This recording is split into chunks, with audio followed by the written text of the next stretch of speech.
فين الحكمة لما أحب الرب أن ينزل النصر لما تزيغ الأبصار وتبلغ القلوب الحناجر؟ فين الحكمة من كده؟ مش ليه كده؟ ممكن يكون من الحكمة عشان أقول لك إن الرب جل وعلا لا يحب إنك تنظر إن النصر سببه هو الماديات، والرب جل وعلا بيحب النظر إلى المعنويات، ودين الإسلام بيحث على النظر إلى المعاني.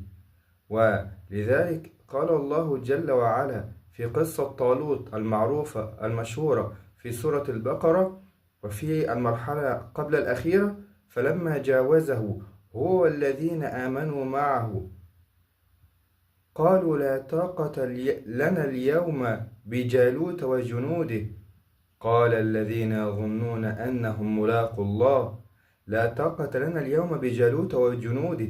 نظروا للعدد، نظروا للعتاد، نظروا للماديات، قالوا لا طاقة لنا اليوم بجالوت وجنوده قال الذين يظنون أنهم ملاقو الله كم من فئة قليلة غلبت فئة كثيرة بإذن الله والله مع الصابرين.